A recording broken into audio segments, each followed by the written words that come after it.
Alors maintenant, on passe à la troisième question. Donc, je dois déterminer un supplémentaire de f. Donc, bien sûr, le supplémentaire n'est pas unique. Donc, chaque sous-espace vectoriel a une infinité de supplémentaires.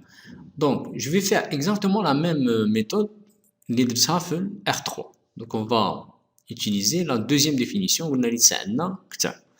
Donc, si f et g sont supplémentaires, donc si f et g sont supplémentaires, donc à dire la notation c'est supplémentaire, donc ça veut dire quoi?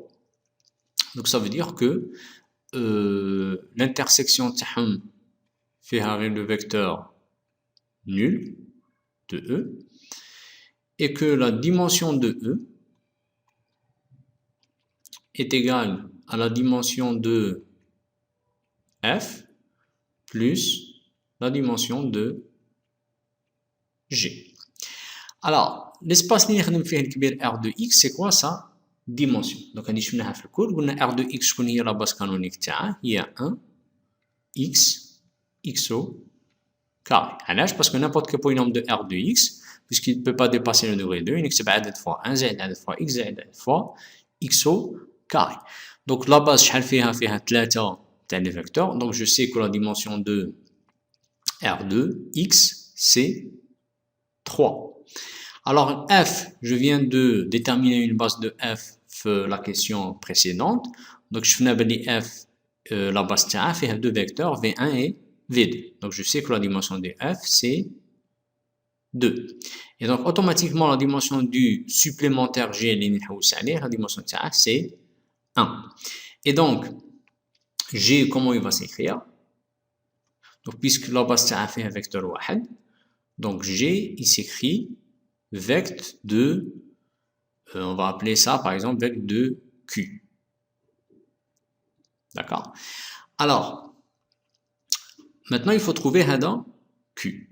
Donc راكم عاقلين كي درنا l'exercice précédent تاع R3 on a dit qu'il dit le supplémentaire, la base du supplémentaire ne doit pas appartenir à F. À l'âge, parce que quand hada Q appartenait le F, l'intersection de F ou G, mais J fait 0. Donc même hada le Q, il y a l'intersection. Donc le Q hada ne doit pas appartenir à F.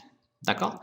Alors, باش ما appartenir à F, il ne doit pas vérifier la définition de F. Donc c'est quoi la définition de F? On a gagné les polynômes, les P de 0 يساوي P' de 0. Donc en fait, j'ai le droit de choisir n'importe quel polynôme, bien sûr, R de X, d'accord, tel que P de 0 ne soit pas égal à P' de 0. Donc je dois choisir Q dans R de X tel que quoi? Tel que Q de 0 soit différent de Q' de 0. Alors par exemple, qu'est-ce que je prends? Vous pouvez prendre le polynôme que vous voulez. Donc je vais prendre quelque chose au hasard. Par exemple, si je prends le polynôme Qx égal à x. Dans ce cas, la dérivée Q' de x, ça va être égal à 1. Et donc, Q de 0 est égal à 0. Et Q' de 0, c'est toujours 1. Donc, ils sont différents. Donc, Q ne vérifie pas la définition de F. Et donc, il n'appartient pas à F. D'accord? Donc, en fait, le supplémentaire G, c'est vecteur de Q avec Q de X égale à X. Alors bien sûr, là il marche, mais c'est pas le seul choix. Par exemple, j'aurais pu prendre, je sais pas, par exemple X plus 3, ça aurait marché. Alors donc pour résumer ce type d'exercice, que ce soit l'espace اللي كنت نخدمو فيه soit يعطيكم l'espace des polynômes, soit R2 ou R3 ou R4. D'accord? Donc c'est toujours le même type de question. Donc il faut في الاول trouver une base et la dimension. Donc كيفاش دير؟ Donc في الاول تحوس تعرف le sous-espace هذا les vecteurs تاعك كيفاش ينكتبوا. Une fois تعرفهم كيفاش ينكتبوا, tu vas trouver une famille génératrice. Par exemple, V1, V2, V3. Bah, tu vois que la famille, est-ce qu'elle est libre? Donc, c'est une base. Sinon, c'est parce que là, les vecteurs, c'est une famille libre. Donc, tu supprimes des vecteurs de la famille jusqu'à ce qu'elle devienne libre. Donc, si tu es libre en génératrice, tu es une base. Donc, une fois que tu as une base, tu sais le vecteur. Donc, le nombre de vecteurs, c'est la dimension.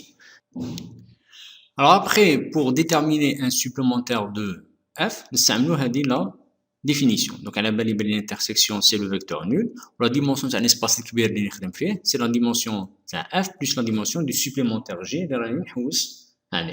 Donc, la dimension de l'espace je la connais. Donc, si je suis par exemple dans R3, à la base, la dimension c'est 3. Si je suis dans R2x, à la base, la dimension c'est 3. Et la dimension de f, la deuxième question, et donc je peux en déduire la dimension de supplémentaire g.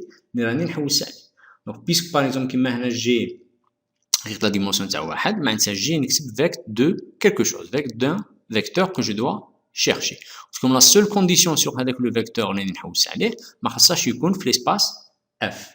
Donc, on va voir c'est quoi la définition de l'espace f, et le vecteur mais il est vérifié.